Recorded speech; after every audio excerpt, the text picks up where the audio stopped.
Hi, I'm David Penn, Research Analyst with Finovate here at FinovateWest Digital for our 25 and 5 Rapid Fire Interview Series. Joining me today is Dave Batista of Monit. Thanks for joining us, Dave. Great to be here. Great. So before we get started with our 25 and 5 Rapid Fire questions, I thought maybe you could tell us just a little bit about yourself and the company you work with.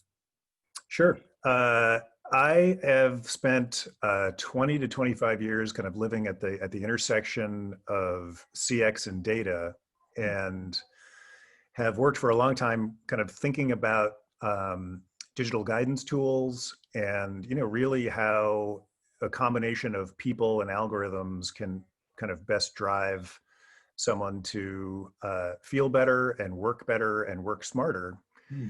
And I came together with the Monit team, group of guys kind of coming out of fintech and banking, and paired up with them to devise a companion for small business folks that really does a couple of things. One, it digests all of the small businesses' QuickBooks data to enable cash flow forecasting in a more kind of visual and intuitive way. It uses the analysis of all of that data to then provide a guidance layer that's really kind of simple and clear and helps drive small business folks ultimately to greater business health. Mm-hmm. This is a product, though, that is importantly sold in through banks. And really our goal here is to help banks become, again, more trusted and holistic business partners for their small business customers and clients. Excellent. So it's a little bit about Monit, a little about me. Yeah, fantastic. Well, definitely a worthy initiative. So are you ready to get started with our 25 and 5? I am. All righty, let's go. Starting from the top. Challenger banking, yay, nay, or yawn? Definitely yay. So, our belief is that banks should really be kind of truly expert, in you and your world. And we see huge opportunity for kind of, more niche kind of digital banks that serve really specific kinds of people or businesses in brilliant ways. That we kind of view that at least part of the banking world will be taken over, hopefully, by challenger banks in the not too distant future. Interesting. What's your favorite season of the year? Springtime, sadly, for me, as we're about to bust into winter. I'm really a springtime person. Yeah, excellent. Your favorite dessert or after dinner treat? I am a key lime pie freak, and maybe that's more in the springtime theme as well. And then there's an awesome aperitif called chinar, which is, believe it or not, artichoke liquor that I'm a huge fan of as well. Wow, that is fascinating. What's the best advice on any topic that you've received this year? It's actually, I'm not sure if this qualifies as advice, but I've been reading a bunch of Bertrand Russell recently. And, he has a quote: "The only thing that will redeem mankind is cooperation." Hmm. And, obviously in the political environment that we're in, this really resonated for me, but also just as an entrepreneur, Hmm. it's easy to get hung up in kind of the cult of the individual and the kind of the cult of personality that sometimes exists in our world. But really it's cooperation at the end of the day that makes it all happen. Yeah, very interesting. As a child, which got you more excited, the first day of school or the last day of school? Oh, last day. Absolutely. Let me out, huh? Let's see. Which fintech company that's not a competitor do you admire most? um, I personally really like Lemonade Hmm. quite a bit. So, I think they've taken something that honestly is kind of historically been really inhuman and boring, Mhm. and made it actually a little bit human and tolerable. And that in and of itself is something that is deserving of our gratitude. Very interesting selection. Here's one. What's your idea of a great breakfast? I really love all breakfast foods, but as I've become more attuned to checking my weight, I like things that are a little bit leaner and energy providing, as opposed to the types of breakfast that I used to like. You and me both. What do you like most about the work from home economy? Uh, I just really like that it's easy to either work outside if the weather allows it, or just step outside. Yeah. And then the lack of commute time, obviously, is just it's incredible to not have to spend any time commuting. Oh, I believe it there. So on the other end, what do you like most about working in an office? Really, what you'd expect is the proximity to people. I mean, I've found much more than I thought that I'm someone who's really inspired just by being physically near people, and I really kind of feed off their energy Hmm. in a huge way. Yeah. Yeah, I bet a lot of folks are coming to that realization as well. Where did you take your most recent vacation? We were down in Costa Rica actually when all of the COVID crisis was breaking out, and actually did think for more than a minute about what would happen if we just stayed there and tried to ride it out there versus coming back. Wow, interesting. Interesting. What's your favorite destination for a business conference or business travel?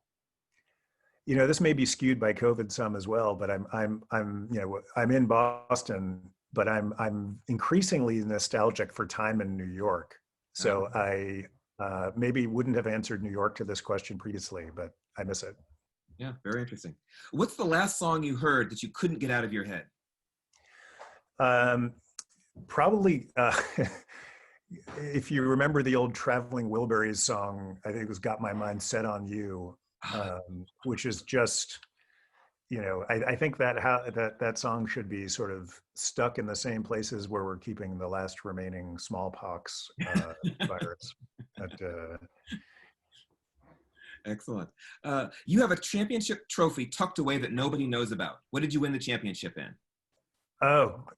Interesting question. So probably the one that nobody knows about is the Golden Match Award that I won for my camping skills when I was in sixth grade. Awesome. I played a lot of sports, but that's my hidden skill is my camping ability. Oh, that's a good one. Yard work, a terrible chore or a nice way to spend some time outside? Oh, absolutely a nice way to spend time outside. Mm. I'm next to George W. Bush. I'm one of the great, brush clearers of all time. I hear you. Do you have a favorite cartoon or animated character? I'd have to say Professor Farnsworth from Futurama. Uh, That's a good Always one. funny. Yeah. Would you rather go on a safari in Africa or whale watching off the coast of Mexico? Safari in Africa. Love whales, but I'd have to say safari in Africa. Alrighty. Who among your older relatives are you most similar to in appearance? Father, uncle, that kind of thing. Probably one of my uncles who looks somewhat like me, but has a giant bushy mustache. So, You never thought about adding that? yeah, no, I should. There's time to realize my inner John Bolton. No doubt. Are blockchain's best days yet to come? Great question. I tend to think so, but really in specific ways. I mean, I'm not an expert in this space by any means, but I think in terms of managing and distributing and making available healthcare data, Mm. blockchain could really solve a vexing problem, pretty well. In some ways, I'm more bullish on that than I am on blockchain's, at least in the near term, ability to really solve big problems in finance. Interesting. It's very interesting with the healthcare data angle. Let's talk a little about your company. What's the most unique aspect of your company's technology?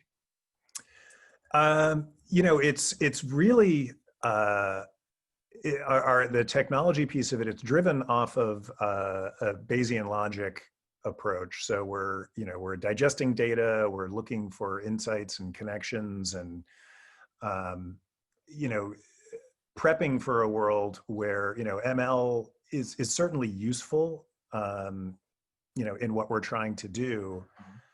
But every bank for whom we're integrating our technology, there's a bit of a cold start data problem Mm. each time. Sure. So we use Bayesian logic as we're scaling the data set, and then ML once the data set is scaled. Interesting. Interesting.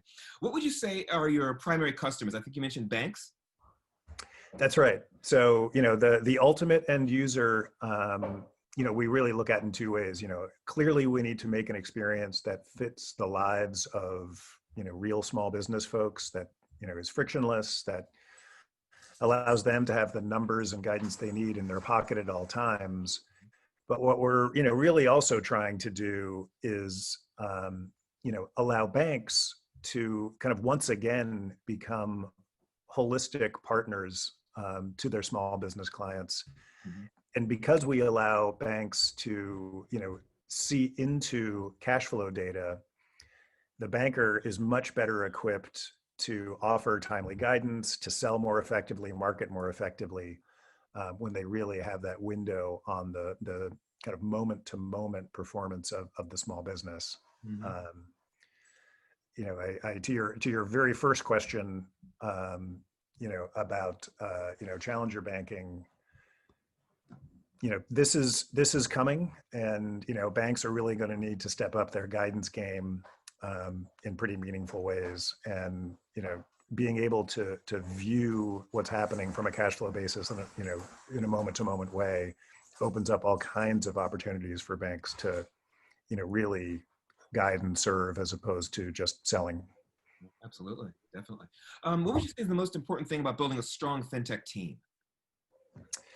It's a cliche, but it's I think it's really complementary capabilities, and across technology, CX, and whatever the particular fintech vertical you're in. But I think also having folks who are steeped in best practices outside of fintech can be really helpful. We often, like everybody, we are at risk of being stuck in an echo chamber and only focusing on our kind of narrow world of best practices when there's a much bigger world of best practices to mine. Yeah, good point. What would you say is the most, what you expect from Monit, say, in the next 2 to 3 years? Where do you see the company then? We'd love to be really a part of the banking ecosystem of a large number of banks by that point. To have our APIs and even some of the views that we provide for bankers, really baked into a holistic banking platform that gives a lot more value to the small business person, but also, as mentioned, opens up all kinds of new opportunities for the banker to better serve their small business clients. Mm-hmm, mm-hmm. See, we've got just a couple more left. What are you looking forward to most once the COVID crisis has passed us? Oh, I think, yeah, working with people and going to concerts. Mm, good one. Good one. And last but not least, what is your favorite thing about being a part of Finovate this year? I think as as you'd expect, it's really just seeing what other people are getting up to. I think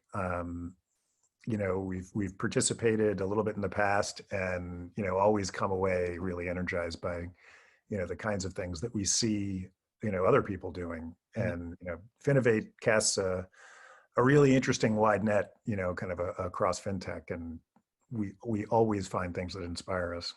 Yeah, fantastic. Well, thank you very much for being a part of our interview series. That's our 25 questions. I hope they weren't too complicated and tricky for you to respond to, but you gave some really fascinating answers, I think, that really give us a little something to think about. Fantastic. No, it's been totally my pleasure. Absolutely great. So we'll be looking forward to seeing you in another 2 weeks here at FinovateWest Digital. Thank you very much for joining us, and we'll see you then.